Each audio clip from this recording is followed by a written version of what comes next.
How does a religion founded on a message of love and forgiveness learn to kill with fire? Why was an ancient Roman law designed to punish arsonists who burned down granaries resurrected centuries later to punish the crime of thinking differently? The answer is not found in faith, but in fear. And it begins not in the clamor of a mob, but in the quiet halls of power, where a line was crossed for the very first time. Consider the strange case of Bishop Itasius, a man so fervent in his hunt for heretics that he demanded the state's sword to strike them down, only to find himself accused of heresy and murdered by his own flock. His story is a chilling overture to an age of fire. It reveals a terrible truth: the machine of terror, once set in motion, rarely spares its own architects. For centuries, Christianity had been a faith of martyrs, not executioners. Disagreements were settled with words, with councils, with excommunication. It was a messy, vibrant, and often furious family argument, but it was an argument conducted with ink, not with flames. The idea of killing a fellow Christian for a theological misstep was not just alien, it was abhorrent, a pagan practice unworthy of the followers of Christ. But empires change religions. When the Roman Emperor Constantine saw the sign of the cross in the sky, he saw not just a path to personal salvation, but a tool for political unification. A single empire needed a single faith, a universal glue to hold together a crumbling world. With imperial patronage came power, wealth, and a terrible new temptation. The church, once persecuted, now stood beside the throne, and the throne had enemies. Its concerns were not with the nature of the Trinity, but with stability, order, and the suppression of dissent. Slowly, insidiously, the logic of the state began to seep into the language of the church. A challenge to doctrine was no longer just a spiritual error. It became an act of rebellion, a threat to the God-ordained social order. It was treason. And the penalty for treason in the Roman world had always been death. The first man to feel the full weight of this new reality was a nobleman and a bishop from Spain, Priscillian of Avila. He was an ascetic, a mystic, a man who preached a Christianity of personal purity and direct spiritual experience, a version that made many of his more worldly colleagues deeply uncomfortable. His teachings were unorthodox, certainly, but were they worthy of death? His enemies, a cabal of rival bishops, thought so. They saw in Priscillian not just a theological deviant, but a political rival. They pursued him relentlessly, not through church councils, but through the secular courts of the Roman usurper Magnus Maximus. The charge was not merely heresy, but the far more lurid and damning accusation of sorcery. It was a brilliant, cynical move. It transformed a debate about faith into a criminal trial. Priscillian and several of his followers were tried, tortured, and, in the year 385, beheaded. It was the first time a Christian state had executed a Christian for the crime of heresy. The shockwave reverberated across the Christian world. Powerful figures like St. Ambrose of Milan and St. Martin of Tours were horrified. They condemned the executions, excommunicating the bishops who had engineered them. They understood what had happened. A door had been opened, a terrible precedent set. The sword of the state had been used to settle a dispute within the church, and once that power was tasted, it would not be easily relinquished. What is more terrifying, to die for your beliefs or to abandon them to survive? For Priscillian, the choice was made for him, but for the church, the choice was far more complex. The arguments flew back and forth. Some, like Ambrose, clung to the belief that the church must persuade, not compel. Faith could not be forced at the point of a sword. But others, like the influential St. Augustine, began to formulate a more pragmatic and ultimately more dangerous justification.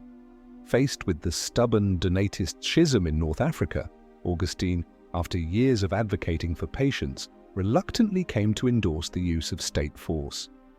He famously cited a line from the Gospel of Luke, "Compel them to come in." It was a fateful interpretation. What was once a spiritual invitation became a mandate for coercion. The state, in this view, was a tool given by God to the church to protect the flock from wolves, to discipline the wayward, and to maintain the unity that was essential for salvation and for the stability of the empire. This unholy alliance between altar and throne would define the next 1,000 years. Imperial edicts from emperors like Theodosius the Great began to codify the punishment for heresy. The laws were chillingly specific. Heretics lost their civil rights. They could not make wills, inherit property, or hold public office. Their meetings were forbidden. Their books were to be burned. And for the most serious offenses, for those who threatened the very foundations of the faith, the punishment was death. But what kind of death? The sword was for traitors, the cross for criminals. Heresy was something different. It was a disease, a spiritual pestilence that could corrupt the entire body of society. It needed not just to be excised, but to be cleansed, purified. And from the deepest recesses of ancient pre-Christian memory, one symbol of ultimate purification emerged: fire. The logic was as simple as it was brutal. The body was temporary, a vessel of flesh doomed to decay. The soul was eternal. To burn the heretic's body was a final, terrible act of mercy. The fire would purify the corrupt flesh, cauterize the spiritual wound in the community, and perhaps, just perhaps, save the sinner's soul from an eternity of damnation in the fires of hell. The Inquisition promised to save the soul by burning the body, but more often it saved the treasury by confiscating the property. This was the theological justification, the grim poetry that masked the cold reality. It provided a sacred canopy for what was, at its heart, an act of supreme political violence. It allowed men of God to sentence others to an agonizing death while claiming they were acting out of love. The foundation had been laid, the legal precedents were set, the theological justifications crafted. The idea of killing for God was no longer unthinkable. It was now state policy, a sanctified tool of power waiting to be used. For several centuries it was used sparingly. The execution of a heretic was still a rare and shocking event, but the tool was there, lying dormant. It waited only for an enemy so profound, so threatening, that its use would seem not just necessary, but righteous. It waited for an enemy that could unite kings and popes in a common cause. That enemy would arise in the sun-drenched hills of southern France, a people who called themselves the good Christians, but whom the world would remember as the Cathars. The isolated execution of a Spanish bishop was a tremor, a warning. But what happens when heresy is not the whisper of a lone intellectual, but the anthem of an entire civilization? What happens when a region, one of the wealthiest and most cultured in Europe, turns its back on Rome? Then the single executioner's sword is not enough. Then you need armies, you need a holy war, you need a crusade, and the fires, once a rare and symbolic warning, become the final act in a drama of mass extermination. This was the fate of Languedoc, the land of the troubadours, of courtly love, of vibrant cities and fiercely independent nobles. In the 12th century, this region in what is now southern France was a world apart. It was a land that hummed with commerce, poetry, and a radical new idea about the nature of God and the universe. This idea was Catharism. To the Church of Rome, it was the most dangerous heresy it had ever faced. To the Cathars themselves, it was not heresy at all. It was the true, pure Christianity, rescued from the corrupt, worldly institution that had usurped its name. Their theology was a stark and compelling dualism. The world we see, the world of flesh, of suffering, of greed and decay, could not have been created by a good God. This material world, they believed, was the flawed creation of a lesser, evil deity, the Rex Mundi, the king of this world. The human soul, a spark of the true good God, was trapped within the prison of the body. Life on earth was a cycle of torment and reincarnation. The goal was to escape, to break free from the cycle of rebirth and return the soul to the immaterial realm of light. To achieve this, they rejected everything that bound them to the material world. They rejected the sacraments of the Catholic Church, which they saw as empty rituals using corrupt matter. They rejected the cross, seeing it as a symbol of the evil God's triumph. They rejected the concept of hellfire, believing instead in the purgatory of reincarnation. And most dangerously, they rejected the authority of the popes, the bishops, and the priests, whom they saw as agents of the Rex Mundi, grown fat and powerful on the world's riches. Their spiritual elite were the perfects, men and women, who lived lives of extreme asceticism. They were strict vegetarians, they were celibate, and they devoted their lives to prayer and preaching. They were revered by the common believers, the credentes, who followed their teachings and supported them. And their message found fertile ground in Languedoc. Why? Because the official church in the south was widely seen as decadent and corrupt. The Cathar perfects, in their simple black robes, living lives of poverty and sincerity, offered a powerful contrast to the wealthy and often immoral Catholic clergy. They were also tolerant. In the cities of Toulouse, Albi, and Carcassonne, Cathars, Catholics, and even Jews lived side by side in relative peace. This vibrant, pluralistic society was an intolerable affront to the man who sat on the papal throne in Rome, Pope Innocent III. He was one of the most powerful popes in history, a brilliant lawyer and a man of unshakable conviction in his own authority. He saw Catharism not just as a theological error, but as a cancer that threatened to consume Christendom. For years, Innocent tried to root out the heresy with words. He sent preachers, legates, and missionaries. They were largely ignored. The local lords of Languedoc, like the powerful Count Raymond VI of Toulouse, protected the Cathars. They saw them as their subjects, and they resented the interference from Rome and, more importantly, from the ambitious and land-hungry barons of northern France. The standoff reached its breaking point in January of 1208. The papal legate, Pierre de Castelnau, was murdered after a stormy meeting with Count Raymond. The assassin was likely a minor knight in Raymond's service, but for Innocent, this was the final straw. He now had his martyr. He had his casus belli. He did something unprecedented. He declared a crusade, not against Muslims in the Holy Land, but against fellow Christians in the heart of Europe. He offered the same spiritual rewards, the forgiveness of sins, to anyone who would take up arms against the heretics of Languedoc, but he also offered a more tangible reward, the lands and titles of the heretical lords. It was an irresistible call to arms. An army of northern French barons, led by the ruthless and fanatically pious Simon de Montfort, descended upon the prosperous south. This was not a theological debate. This was a war of conquest, cloaked in the banner of the cross. The Albigensian Crusade, named after the town of Albi, had begun.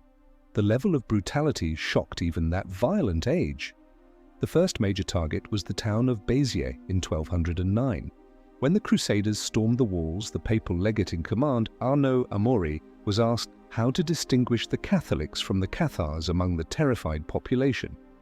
His alleged reply has echoed through the centuries as a monument to fanaticism: kill them all. The Lord will know his own. Whether he actually said those exact words is debated by historians, but it perfectly captures the spirit of the campaign. The entire population of Béziers, perhaps as many as 20,000 men, women, and children, was massacred. The city was burned to the ground. The terror had begun. The war raged for 20 years, a relentless campaign of sieges, battles, and massacres. Carcassonne fell. Toulouse was besieged. Simon de Montfort carved out a kingdom for himself from the conquered lands. The culture of the troubadours was systematically destroyed, and wherever the Crusaders triumphed, the fires followed. For the first time, burning at the stake was used not against individuals, but against entire communities. After a fortress fell, the Cathar perfects who had taken refuge there would be rounded up. They would be given a simple choice: renounce your faith and accept the authority of Rome, or die. Almost without exception, they chose to die.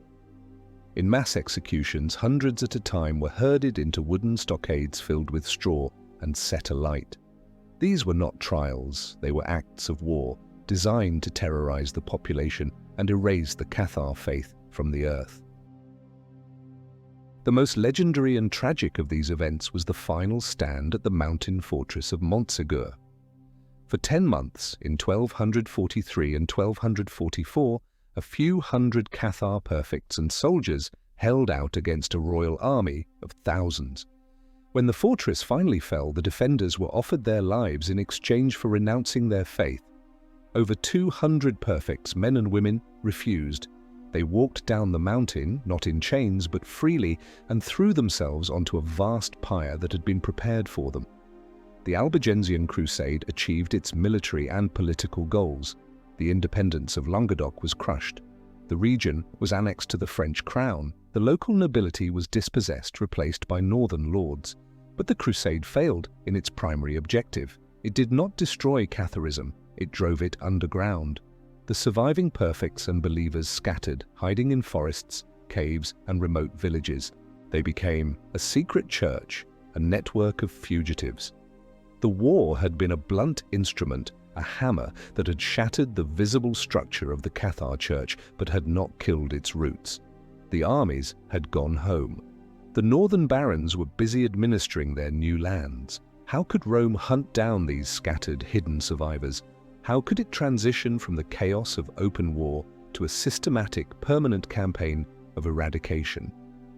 A new weapon was needed, not an army, but an organization, a network of investigators, judges, and spies who would answer only to the Pope, a ruthless, efficient, and permanent mechanism designed to hunt down heresy wherever it might hide. The age of the Crusade was ending. The age of the Inquisition was about to begin. The armies had left Languedoc a smoking ruin, but the ghost of heresy still lingered in the valleys and villages. The Crusade, for all its spectacular violence, had been a clumsy affair. It was a war of territory, not a war for souls. To truly extinguish the stubborn embers of Catharism, the papacy needed something more precise, more patient, and infinitely more terrifying than a rampaging army. It needed a scalpel, not a sledgehammer. It needed a bureaucracy of death. This realization led Pope Gregory IX in the 1230s to create one of the most feared and enduring institutions in Western history, the Papal Inquisition. It was not born in a single day or from a single decree. It evolved piece by piece into a supranational secret police force with the authority to investigate, prosecute, and sentence heretics anywhere in Christendom, overriding the authority of local bishops and even secular lords. Its mandate was simple: to seek out and destroy heresy down to the last believer. And its methods would become the blueprint for totalitarian control for centuries to come. The hunters were to be a new kind of clerical warrior. Not the wealthy, often political bishops, but the zealous and highly educated members of the newly formed mendicant orders, the Dominicans and the Franciscans. These were men who had taken vows of poverty. They were unattached to local politics and loyal only to the Pope. The Dominicans in particular, with their rigorous theological training and reputation for intellectual prowess, became the natural choice. They were the hounds of the Lord, the Dominicanes, and they would pursue the scent of heresy with relentless dedication. The man who perhaps best embodied this new breed of inquisitor was Bernard Gui. He was not a wild-eyed fanatic, but a meticulous administrator, a brilliant jurist, and a patient investigator. For nearly 2 decades in the early 14th century, he was the chief inquisitor of Toulouse, the very heartland of the old Cathar heresy. He presided over more than 900 cases, and his verdicts are a chilling window into the soul of the inquisitorial machine. He left behind a legacy not just of convictions, but of text, the Practica Inquisitionis Heretics Pravitatis, or Conduct of the Inquisition into Heretical Wickedness. It was not a book of theology, but a practical manual, a how-to guide for future inquisitors on how to effectively find, interrogate, and convict a heretic. The procedure developed by men like Gui was a masterpiece of psychological terror and legal innovation. It began with the arrival of the inquisitor in a town or village. A time of grace would be announced. Anyone who was a heretic could come forward, confess their sins, and receive a light penance. It was a clever opening move. It encouraged people to denounce themselves and, more importantly, to denounce others. Those who confessed were required to name all their accomplices, everyone they had ever seen at a heretical ceremony or spoken to about the faith. This created an ever-expanding web of informants and accused. After the time of grace ended, the real work began. The Inquisitor, working from the list of names gathered, would issue secret summons. A knock on the door in the middle of the night. The accused would be taken away to the Inquisition's prison, often a dark, terrifying place with no explanation given to their family. They would not be told who had accused them or even, initially, the specific charges against them. They were alone, isolated, and terrified. The interrogation was the heart of the process. It was a legal duel where one side held all the weapons. The Inquisitor was the prosecutor, the judge, and the jury. The accused had no right to a lawyer. In fact, anyone who dared to defend an accused heretic risked being accused of heresy themselves. The names of the accusers were kept secret to protect them, the Inquisition claimed, from reprisals. But it also meant the accused could not confront their accusers or challenge their motives. A personal grudge, a dispute over land, a romantic rivalry, any of these could be settled with a secret denunciation to the Inquisitor.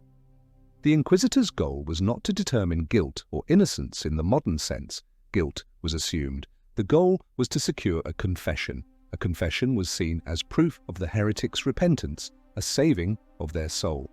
It was also a justification for the Inquisition's own actions, and to secure this all-important confession, any means were deemed acceptable.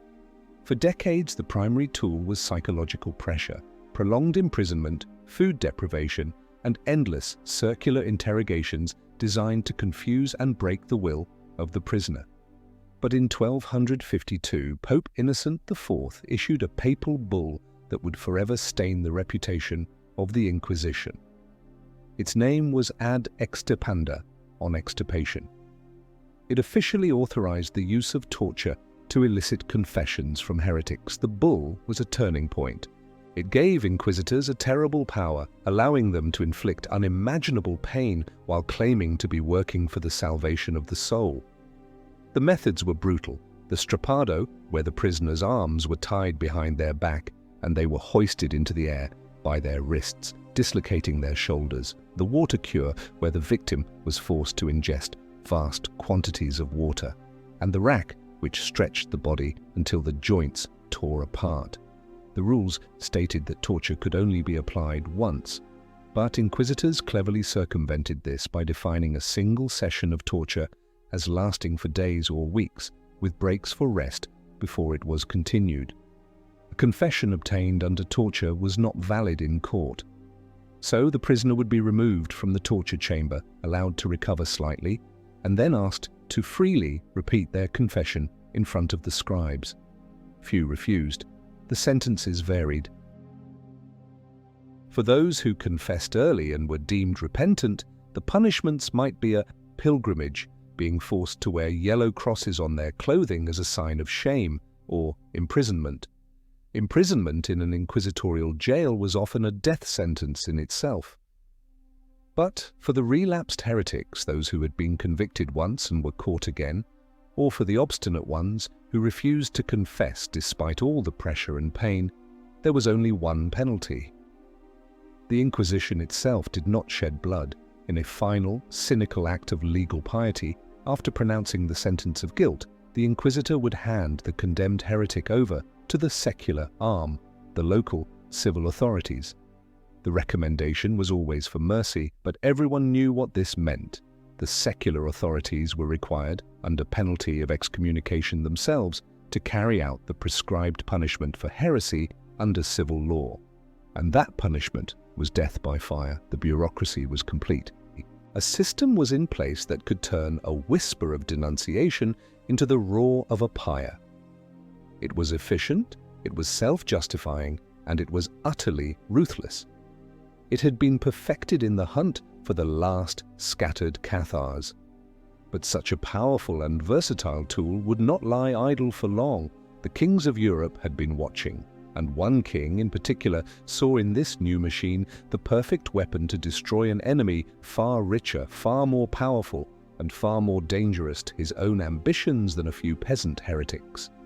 An efficient, supranational machine of terror, once created, rarely stays focused on its original target. it develops a logic of its own. It seeks new enemies to justify its existence, new fuel to keep its fires burning. The Papal Inquisition had been forged to eliminate the remnants of the Cathar heresy, a spiritual threat. But what if it could be used for something else? What if this holy weapon could be wielded for reasons of cold, hard cash and political power? This question found its devastating answer in the fate of the Knights Templar. At the dawn of the 14th century, the poor fellow soldiers of Christ and of the Temple of Solomon were anything but poor. For nearly 2 centuries, they had been the elite fighting force of Christendom, the financiers of popes and kings, and the first multinational corporation. Their network of fortresses, farms, and fleets stretched from London to Jerusalem. They were disciplined, secretive, and immensely wealthy, and they were answerable only to the Pope. This made them powerful. It also made them a target, and their greatest enemy was not in the Holy Land but on the throne of France. King Philip IV, known as Philip the Fair for his handsome appearance, not his temperament, was a monarch of a new kind. He was ruthless, ambitious, and obsessed with the idea of a centralized, all-powerful French state. He envisioned a kingdom where his authority was absolute, unconstrained by feudal lords or even the church. But his grand ambitions were expensive. He was perpetually at war with England and Flanders, and his treasury was perpetually empty. He had already debased the coinage, expelled the Jews and seized their assets, and plundered the Italian bankers. Now his greedy eyes fell upon the vast, untouchable wealth of the Knights Templar. The Templars were his biggest creditors. Destroying them would not only cancel his enormous debts, but would also allow him to seize their immense riches. And there was a more profound motive. The Templars represented an independent international power within his own kingdom. They were a state within a state. For a king like Philip, aiming for absolute control, this was intolerable. But how could he attack a holy military order protected by the Pope himself? He needed a pretext, a charge so heinous it would strip the knights of their sacred aura and deliver them into his hands. He needed heresy. The plan was orchestrated with stunning precision and secrecy by Philip's ruthless chief minister, Guillaume de Nogaret. For months, his agents gathered evidence, mostly from disgruntled or expelled former Templars, torturing them to produce the stories the king wanted to hear. The accusations were a grotesque collection of blasphemies designed to shock and horrify the public. The Templars, it was claimed, were forced upon initiation to deny Christ, to spit on the crucifix, and to engage in obscene kisses. They were accused of institutionalized sodomy and of worshipping a mysterious bearded head known as Baphomet. The charges were lurid, scandalous, and almost certainly false. But truth was not the objective. On Friday, the 13th of October, in the year 1307, Philip's trap was sprung. In a massive, coordinated police action, all the Templars in France were arrested. Their properties were seized by the king's agents. The operation was a stunning success. The knights, taken completely by surprise, offered little resistance. Philip now had the bodies. He just needed the confessions. And for that he turned to the institution that had perfected the art of extraction, the Inquisition. He pressured the weak and vacillating Pope Clement V, a Frenchman who owed his election to Philip and had moved the papacy from Rome to Avignon, effectively making him a puppet of the French crown. Under immense duress, Clement authorized the inquisitors of France to proceed with the interrogations of the captured knights.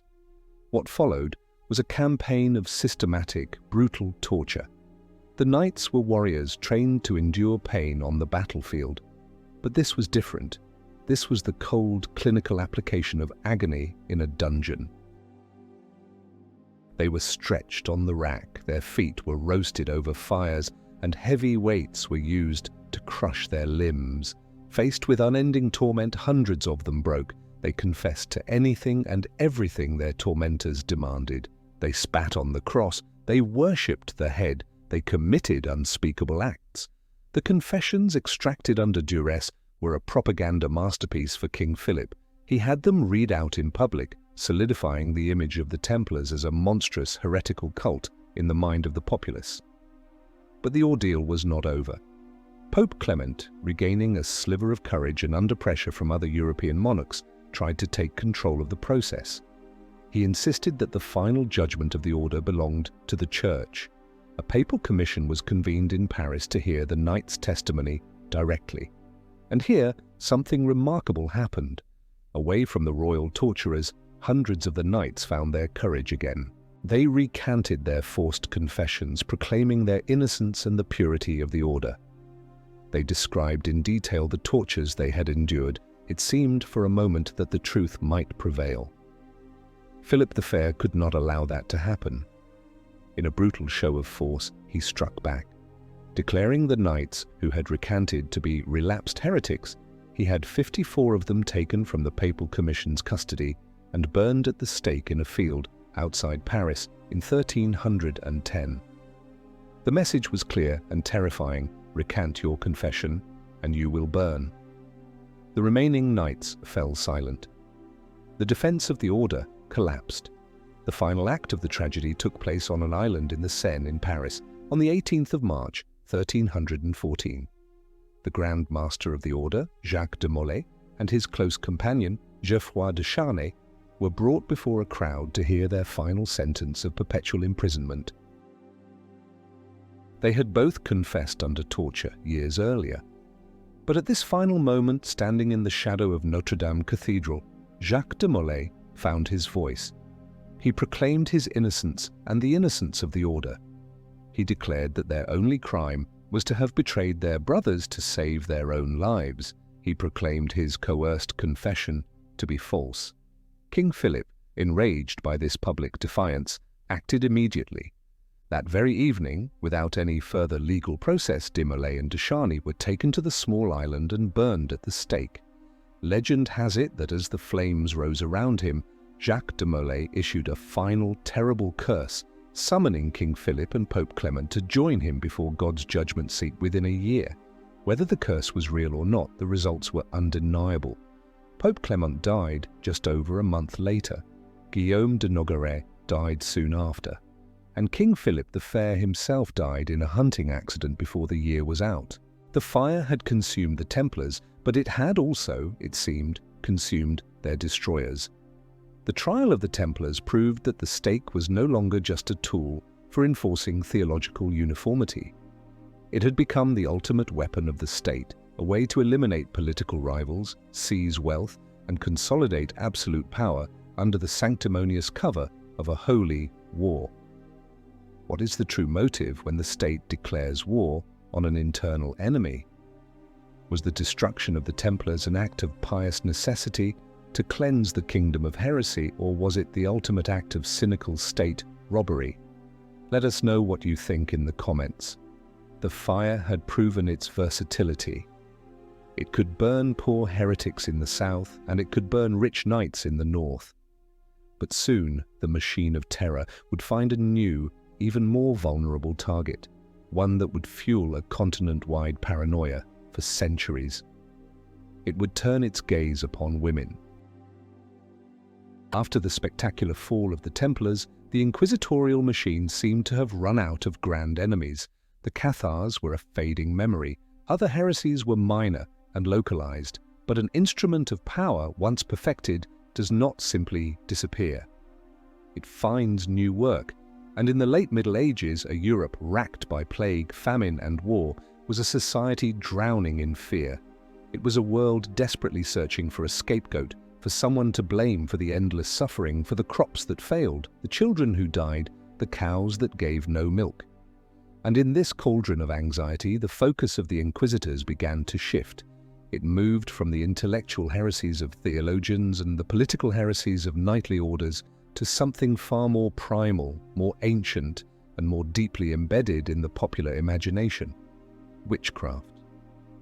The belief in magic was nothing new. It had existed for millennia, a folk tradition of healers, cunning women, and soothsayers living on the margins of society. For much of its history, the official church had been remarkably skeptical, often dismissing such beliefs as pagan superstitions. The real danger, they had argued, was not that a witch could actually curse your cattle, but that you were foolish enough to believe she could. But in the 15th century, that began to change. A new synthesis emerged, a terrifying fusion of folk superstition with elite theology. Inquisitors and demonologists began to argue that the simple sorcery of the village was not so simple after all. It was, they claimed, the work of the devil. Every petty act of magic was evidence of a pact, a conspiracy of apostates who had renounced God and given their souls to Satan in exchange for supernatural powers. This reframing was a work of dark genius. It elevated local squabbles and village gossip into a cosmic battle between good and evil. And it created a new category of enemy, one that was potentially limitless. Heretics, at least, had to believe in something. A witch could be anyone, the woman who knew about herbs, the midwife whose patient died in childbirth, the old widow who lived alone with her cat. Any woman who was independent, unconventional, or simply unlucky could become a target. Why women? The reasons were a toxic brew of social anxiety, religious doctrine, and deep-seated misogyny. In a world rigidly controlled by men, independent women were viewed with suspicion. They were seen as inherently more carnal, more susceptible to the devil's temptations, the weak link in the chain of creation, the daughters of the temptress Eve. The fears found their ultimate expression in a book. Published in 1487 by two German Dominican inquisitors, Heinrich Kramer and Jacob Sprenger, it was called the Malleus Maleficarum, or the Hammer of Witches. It was one of the most monstrous and influential books ever written. For the next 2 centuries, it would become the essential handbook for witch hunters across Europe. It was a comprehensive guide to this new, diabolical conspiracy theory.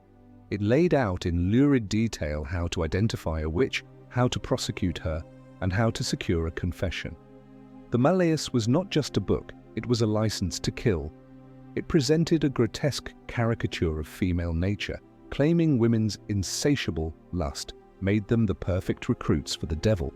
It described the alleged Sabbaths, the orgies where witches feasted on unbaptized babies, the pacts signed in blood, and their ability to fly on broomsticks or cause impotence in men. It was a pornographic fantasy of evil, presented as a sober work of legal and theological scholarship, and it gave inquisitors and secular judges the tools they needed. The accusations that fueled the great witch hunts were often crushingly mundane, born of neighborhood jealousy and agricultural misfortune. Did a hailstorm destroy your crops after you argued with your neighbor? It was witchcraft. Did your child fall ill, your cow die? It was the evil eye.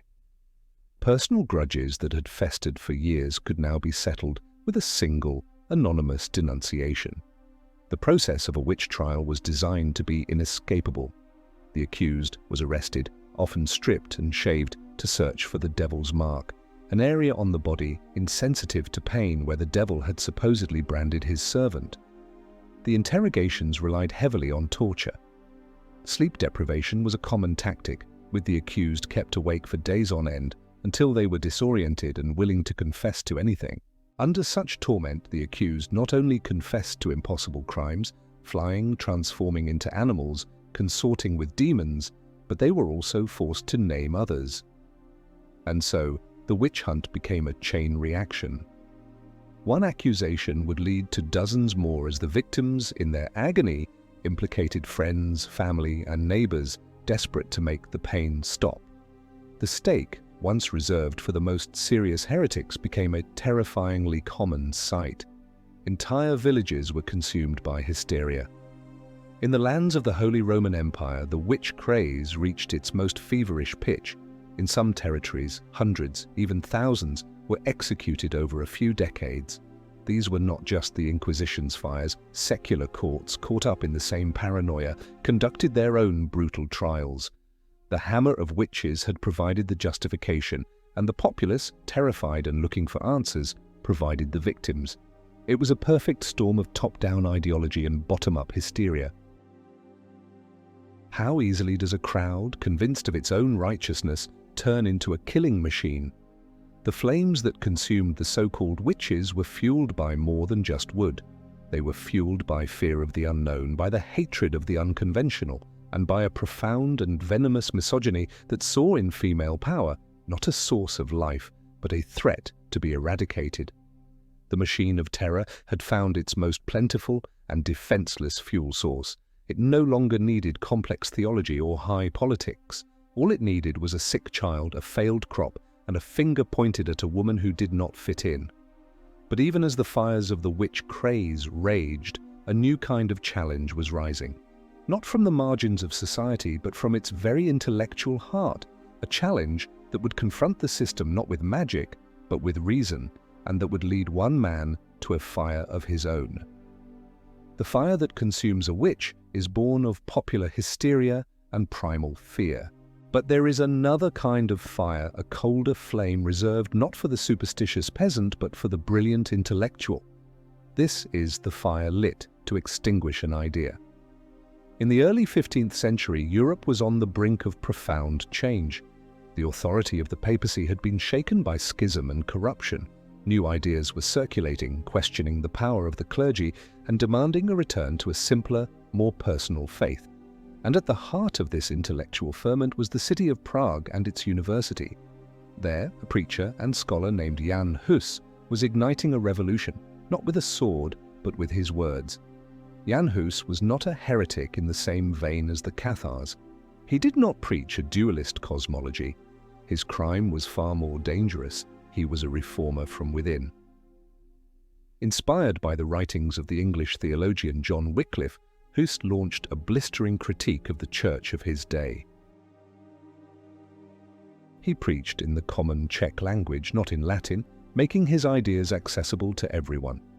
He condemned the moral decay of the clergy, their wealth, and their hypocrisy. His most explosive challenge was to the practice of selling indulgences.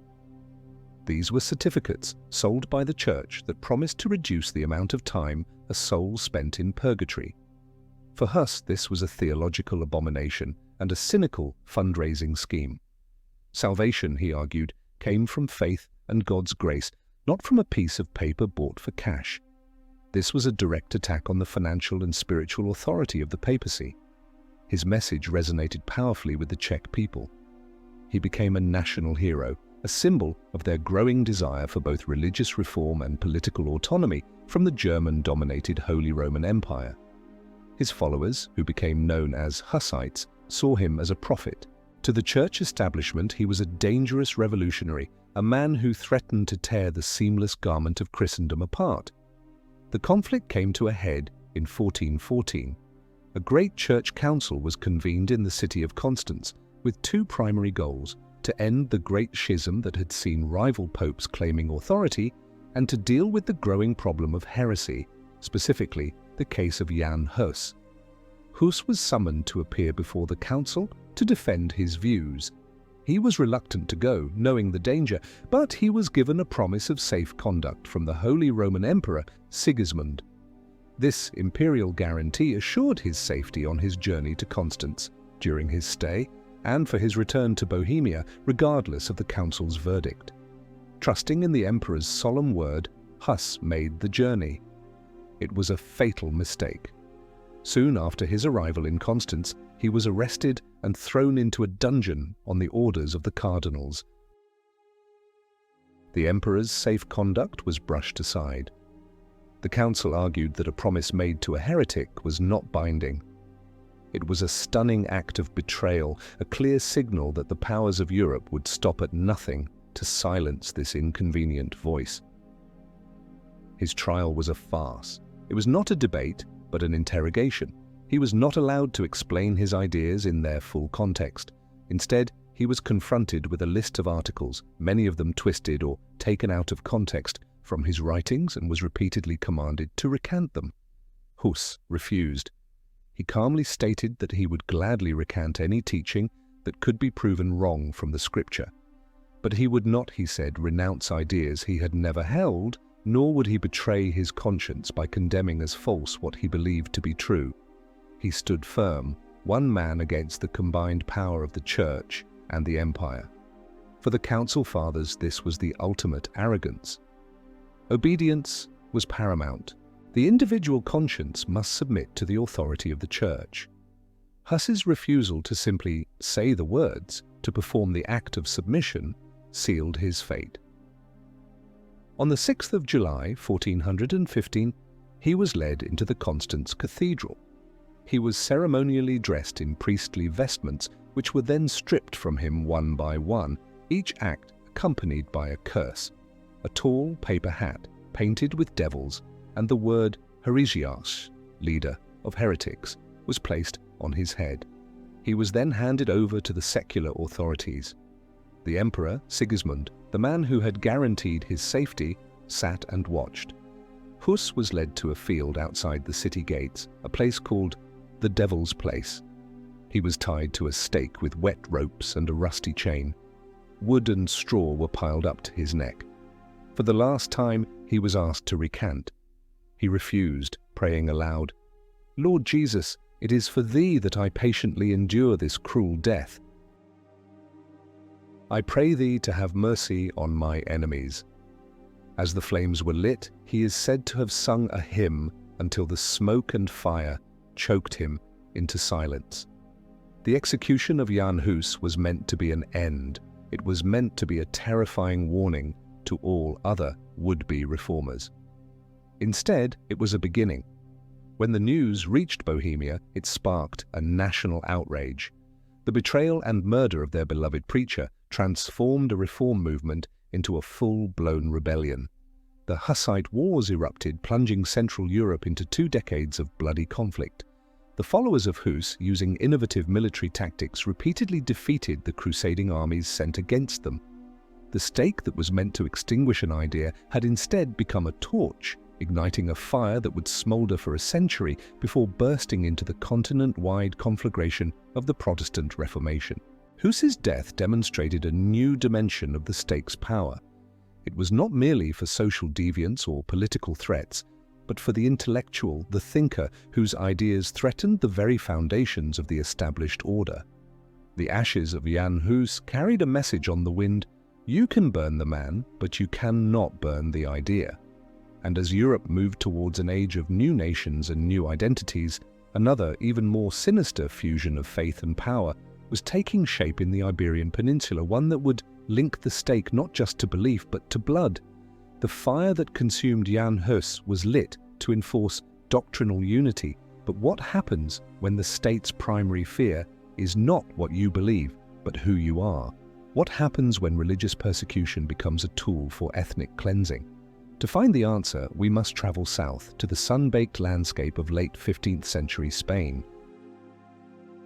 Here, the stake would be used to forge a new kind of nation, one founded not just on a unified faith, but on a terrifying new ideology: purity of blood.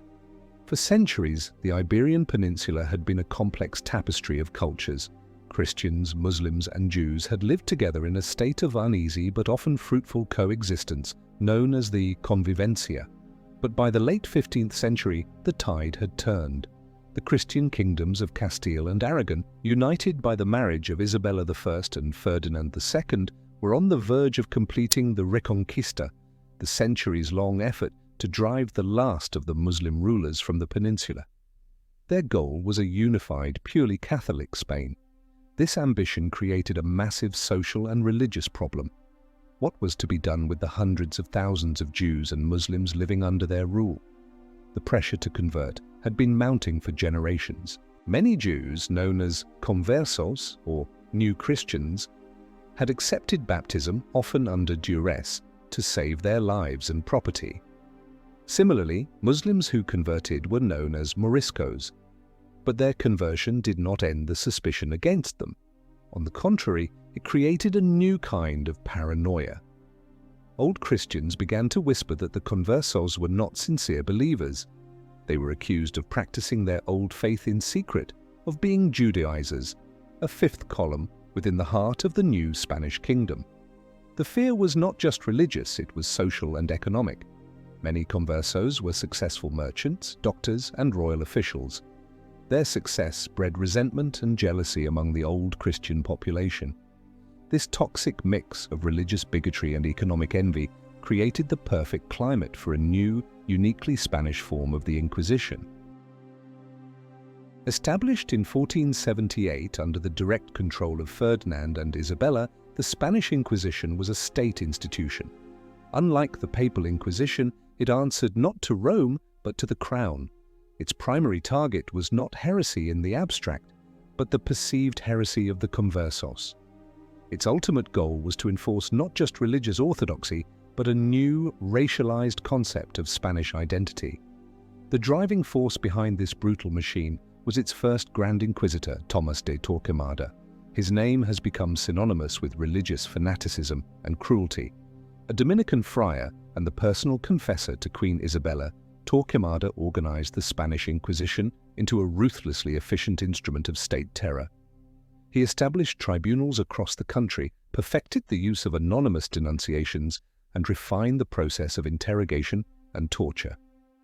Under Torquemada, Spain became a landscape of fear. No converso was safe.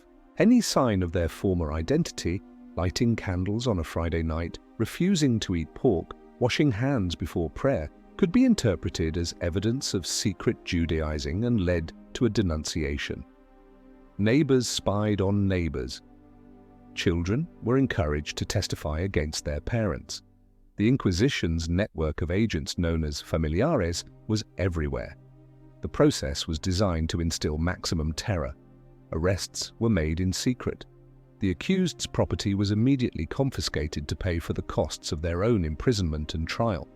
They languished in prison for months, sometimes years, unaware of the specific charges against them.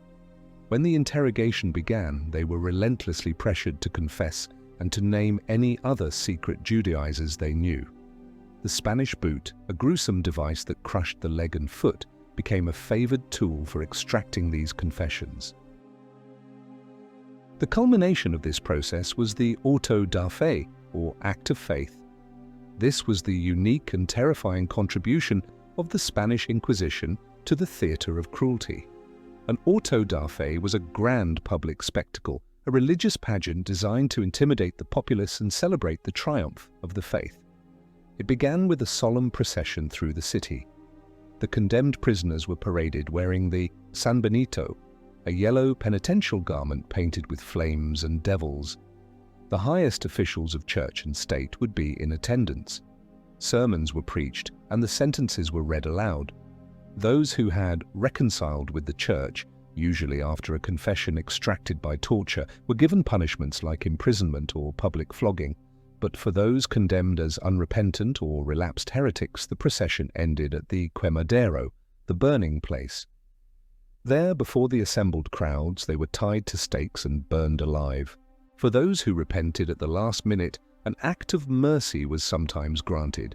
They would be garroted, strangled to death before the flames were lit. It was a gruesome fusion of religious ritual and public execution, a state-sponsored festival of death. In 1492, the same year Columbus sailed to the Americas, Ferdinand and Isabella took the final step. They issued the Alhambra decree, ordering all remaining Jews in Spain to either convert to Christianity or leave the country within 4 months. Hundreds of thousands were forced into exile, creating the Sephardic diaspora. The goal of a purely Catholic Spain had been achieved, but at a terrible price. The Inquisition's work, however, was not done. It turned its attention to the Moriscos and later to Protestants, humanists, and anyone who dared to challenge the rigid orthodoxy of the Spanish state. The focus was always on limpieza de sangre, purity of blood. Having even one Jewish or Muslim ancestor could taint a family for generations, barring them from public office or entry into religious orders. The Spanish Inquisition created a society obsessed with genealogy and poisoned by racial paranoia. It was the first modern police state using religious ideology to achieve political unity and racial purity. What is the deeper impulse behind a state that demands absolute conformity? Is it a genuine quest for spiritual unity, driven by a fear for the nation's soul? Or is it a ruthless strategy for political control, designed to eliminate all forms of diversity?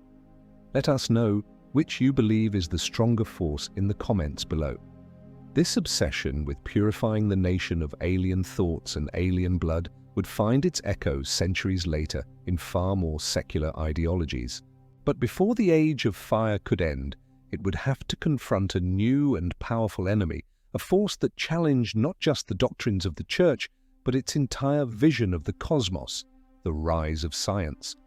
The fires of the Spanish Inquisition were designed to purify a nation, but while Spain was turning inward, obsessed with bloodlines and old doctrines, the rest of Europe was exploding with new ideas. The Renaissance was in full bloom. Explorers were redrawing the map of the world, and astronomers were looking to the heavens, redrawing the map of the universe itself. This collision between the old world of faith and the new world of reason was inevitable, and the stake would become dogma's last desperate argument against a cosmos it could no longer control. The medieval worldview was a tidy, comforting, human-centric affair. The Earth was the unmoving center of the universe.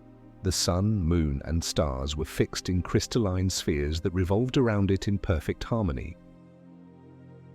And at the center of the Earth was humanity, the pinnacle of God's creation.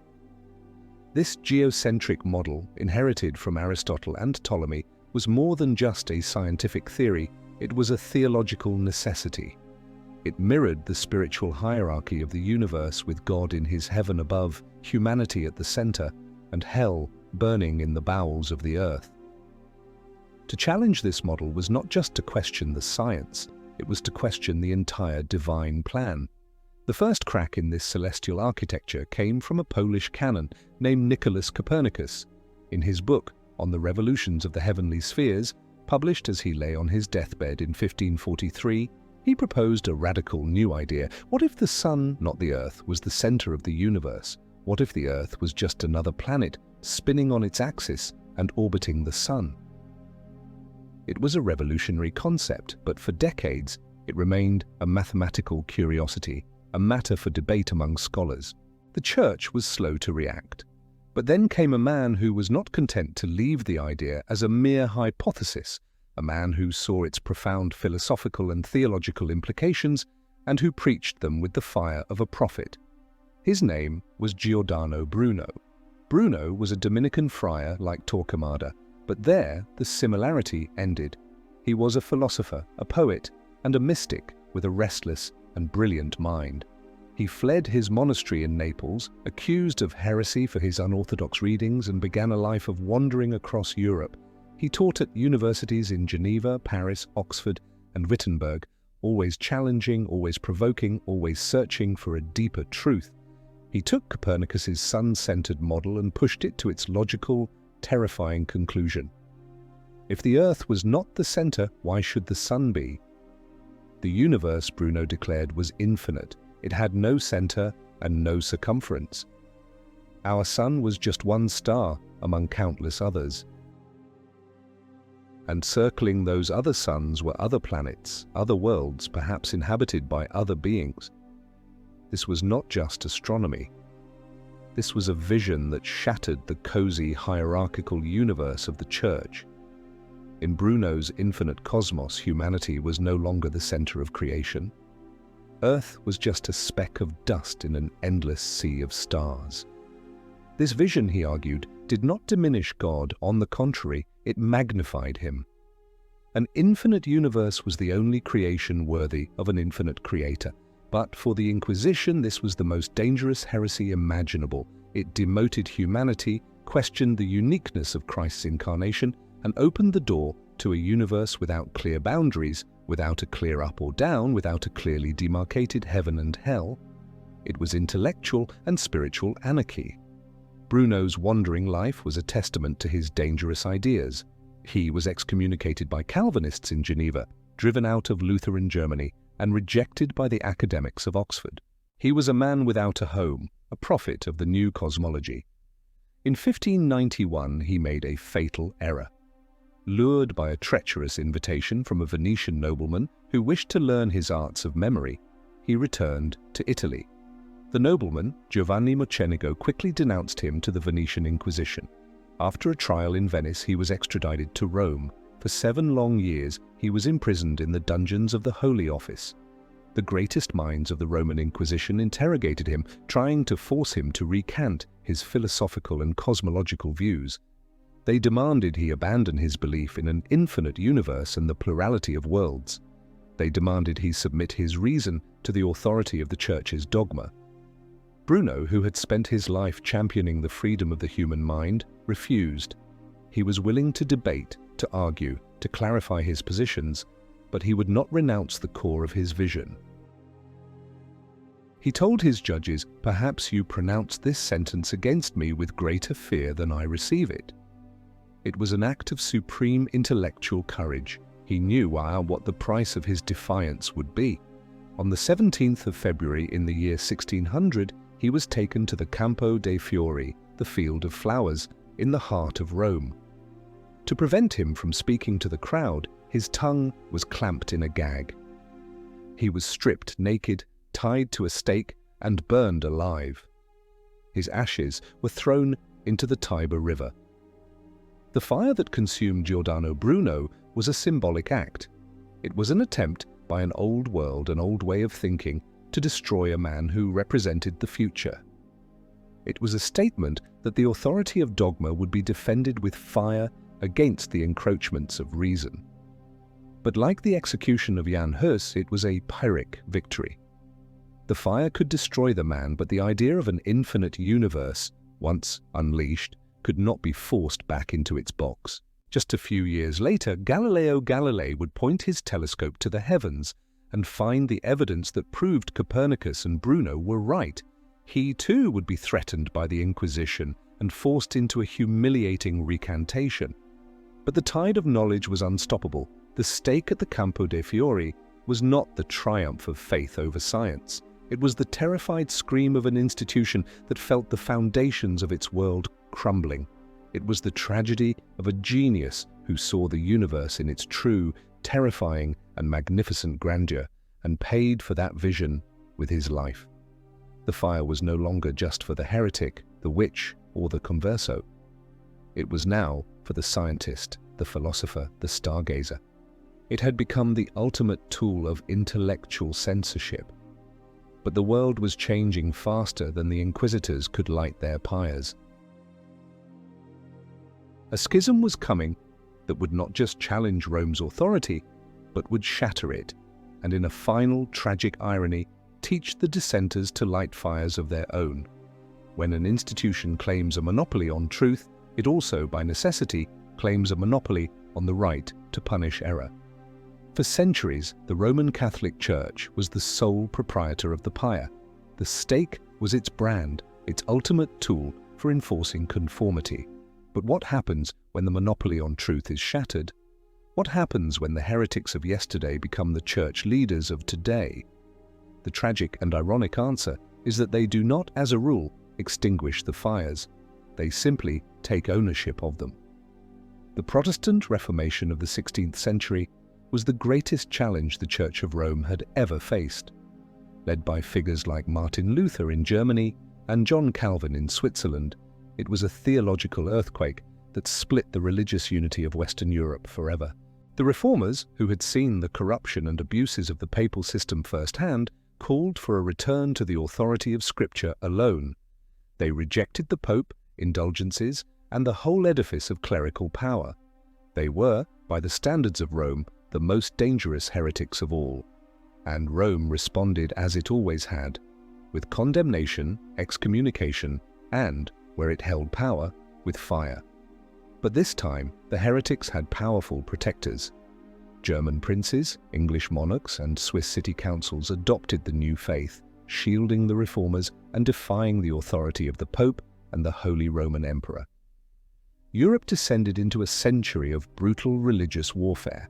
The stake, which had once been a tool for policing the boundaries of a single, unified Christendom, now became a weapon in a savage civil war. And in one of history's cruelest turns, the persecuted quickly became the persecutors. The Protestant leaders, who had demanded freedom of conscience for themselves, were often fiercely intolerant of dissent within their own ranks. They had not rejected the idea of a state-enforced religious truth. They had simply replaced Rome's version with their own. Nowhere was this more evident than in the Geneva of John Calvin. Calvin transformed the Swiss city into a Protestant Rome, a rigid theocracy where every aspect of life, from commerce to clothing, was subject to religious scrutiny. And in this new holy city there was no room for heretics.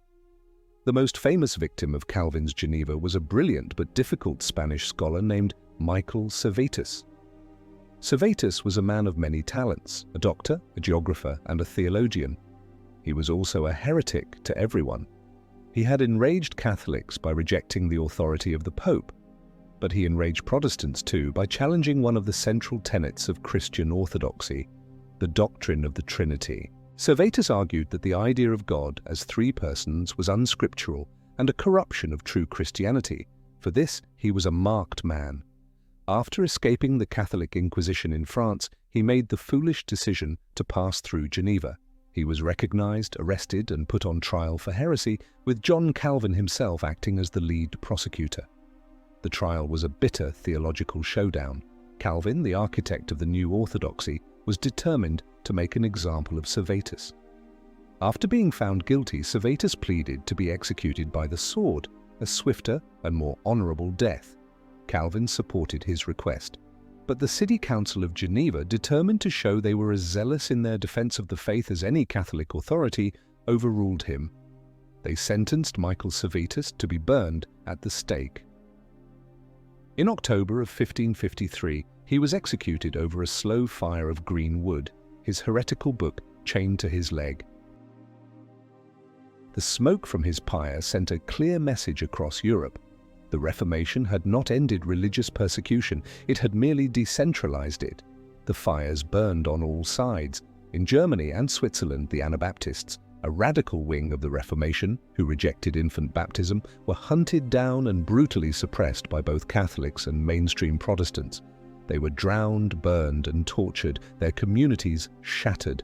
Their crime was to take the Reformation's own principles too far, to demand not just a state church, but a church completely separate from the state, a community of true believers.